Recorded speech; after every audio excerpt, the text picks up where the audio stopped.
সেই চাতুরী, বিশ্বাসের সুযোগ নিয়ে সেই একইভাবে বঞ্চনা, অথবা সব বুঝেও সত্যের মর্যাদা রাখতে সেই একইভাবে আত্মত্যাগ।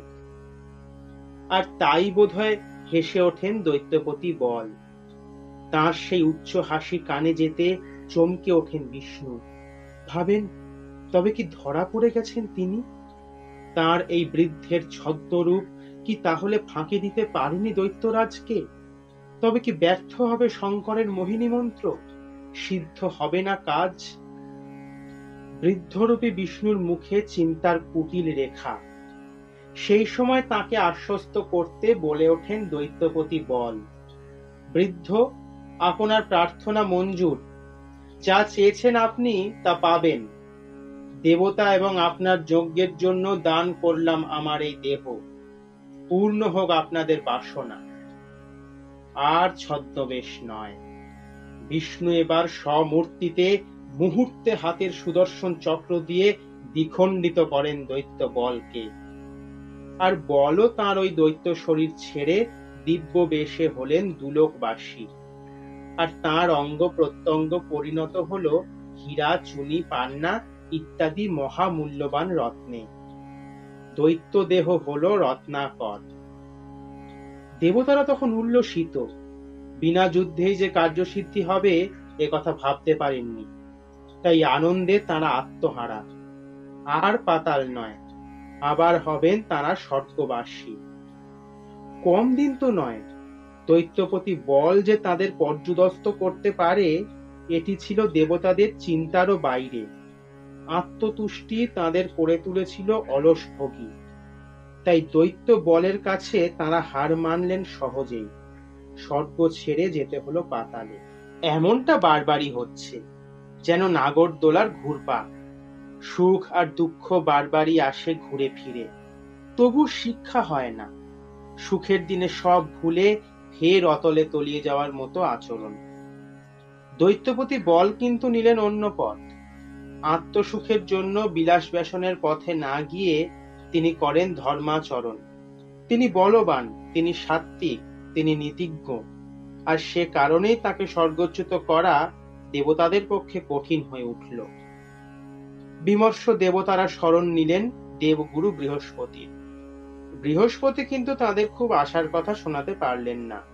তিনি স্পষ্টই জানান, যুদ্ধ করে জয় করা যাবে না বলকে, কেননা যুদ্ধে তিনি অজেয়। তাহলে একমাত্র বিষ্ণুই পারেন পথ দেখাতে, অতএব চলো তাঁর কাছে। বৃহস্পতিকে সামনে রেখে দেবতারা যান বিষ্ণুর কাছে। বিষ্ণু বলেন, ঠিকই, যুদ্ধে জয় বা নিধন করা যাবে না বলাসুরকে। তাহলে উপায়? শঙ্কর একসময় আমাকে দিয়েছিলেন মোহিনী নামে এক পরম বিদ্যা। সেই বিদ্যাকেই স্মরণ করে দেখি যদি কোনো পথ পাওয়া যায়। বিষ্ণু বসলেন মোহিনী মন্ত্র জপ করতে। জপ শেষে শান্ত সৌম্য ব্রাহ্মণ বেশে তিনি উপস্থিত হলেন দৈত্যপতি বলের কাছে। বলেন, দেবতা ও ঋষিরা শুরু করেছেন এক যজ্ঞ। সেই যজ্ঞ সমাপনের জন্য সাহায্য করুন। আপনার সাহায্য ছাড়া সম্পন্ন হবে না ওই যজ্ঞ। বল বলেন, প্রার্থনা করুন। যজ্ঞ সমাপনের জন্য যদি জীবন দিতে হয় তাহলে তাও দেব। আর তখনই বিষ্ণুর ওই ভয়ঙ্কর প্রার্থনা। বিষ্ণু যে এমন ভাবে বিনা যুদ্ধে তাদের অভীষ্ট এনে দেবেন তা স্বপ্নেও ভাবেননি দেবতারা। এখন স্বর্গ পেয়ে আবার তাঁরা মাতলেন অলস বিলাস খেলায়। ওদিকে পিতার নিধন বার্তা পেয়ে গর্জে উঠলেন বল পুত্র সুবল। প্রতিশোধ, প্রতিশোধ চাই। এই শঠতার জবাব দিতে হবে, যোগ্য জবাব। অতএব চলো যুদ্ধে। যুদ্ধে চলেছেন বলপুত্র সুবল। তার সঙ্গে সুসজ্জিত হয়ে চলেছেন সেনাপতি মহাবল পরাক্রম রুক্মিণী।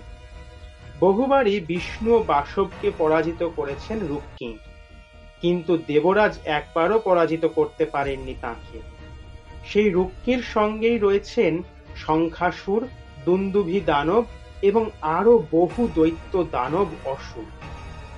সুবিশাল এক সেনাবাহিনী নিয়ে এগিয়ে চলেন সুবল। সেই বিরাট বাহিনীকে দেখে দেবতারা ভয়ে পালিয়ে যান।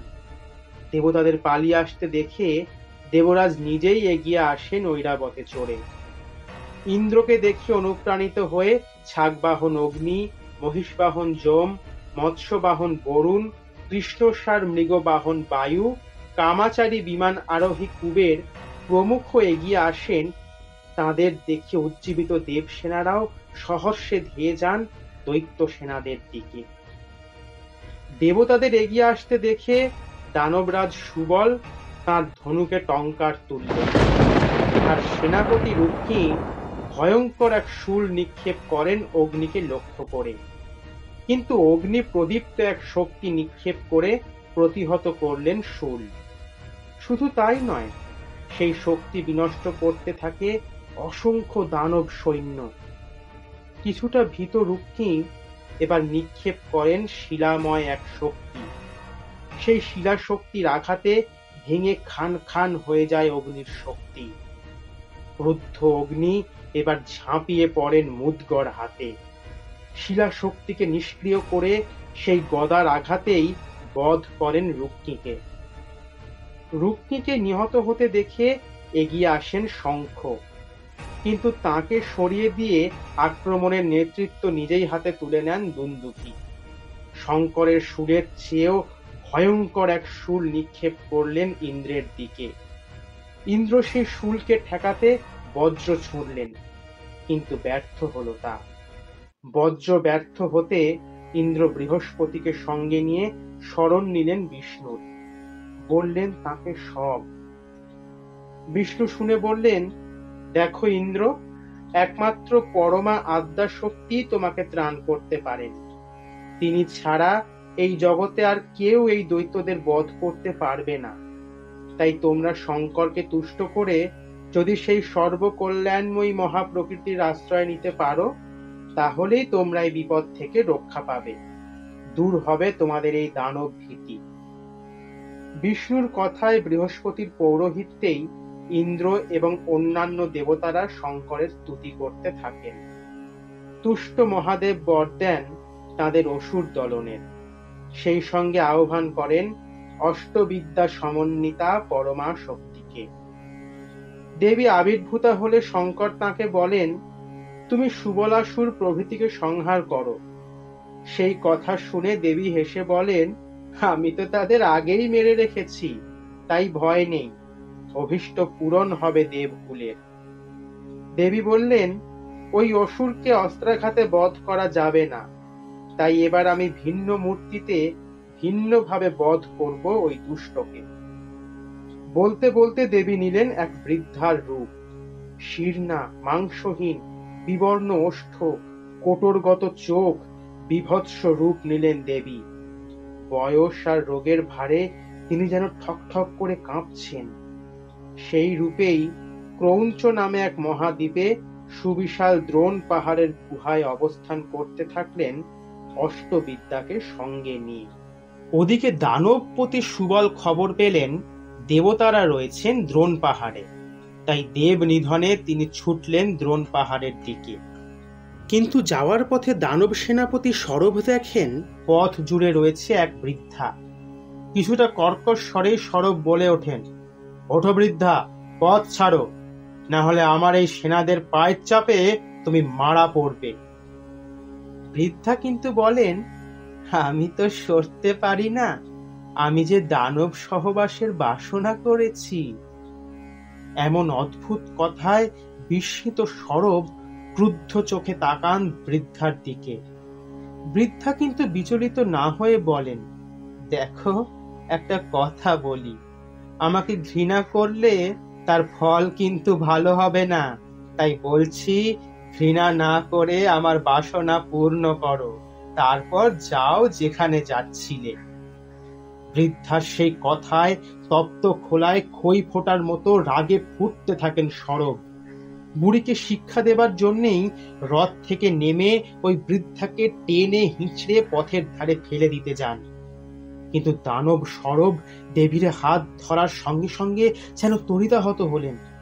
বিগত প্রাণ সরভ লুটিয়ে পড়লেন মাটিতে। সেনাপতিকে ওইভাবে নিহত হতে দেখে শঙ্খাসুর বেগে ধেয়ে যান দেবীর দিকে।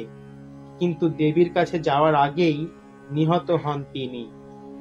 দুই প্রধান সেনাপতিকে ওইভাবে মৃত্যুবরণ করতে দেখে দৈত্যপতি সুবল আর স্থির থাকতে পারলেন না, নিজেই অগ্রসর হন দেবীর দিকে। কিন্তু দেবীর গায়ে হাত দেওয়ার সঙ্গে সঙ্গে মৃত্যুর শীতলতা গ্রাস করে তাকে। সুবল নিক্ষিপ্ত হন ভূতলে। এইভাবে বিনা যুদ্ধেই দানবদের নিহত হতে দেখে দেবতারা আনন্দে কলরব করতে থাকেন। ওদিকে সকলকেই নিহত হতে দেখে দুন্দুভি এবার রথ ছেড়ে ছুটে আসেন আক্রমণ করার জন্য। কিন্তু দেবী মহাবিদ্যা মহালক্ষ্মী মুহূর্তে তাঁকেও পাঠান সমন সদনে। এইভাবে দানবদের লাঞ্ছিত করে স্বর্গরাজ্য আবার দেবতাদের অধিকারে এলো। দেবতারা মুখর হলেন সেই দেবীর বন্দনা গানে। স্বয়ং শঙ্কর সেই মহাবিদ্যা মহাশক্তিকে সম্বোধন করে বললেন, দৈত্যদের বিনাশ করে তুমি যেভাবে দেবতাদের ক্ষেম অর্থাৎ মঙ্গল করলে, তার জন্য আজ থেকে তুমি হলে ক্ষেমঙ্করী। আজ থেকে সবাই তোমাকে এই ক্ষেমঙ্করী রূপেই পূজা করবে। প্রাসাদে, ছবিতে, পুস্তকে, জলে, আগুনে কিংবা খড়গে তোমার এই ক্ষেমঙ্করী রূপের পূজা করলে পূরণ হবে সকলের সব কামনা, সব প্রার্থনা। শঙ্করের কথায় সবাই জয়ধ্বনি দেন দেবীর, এবং তিনিও সেই তখন থেকেই জগতে পূজিতা হতে থাকেন দেবী ক্ষেমঙ্করী রূপেই।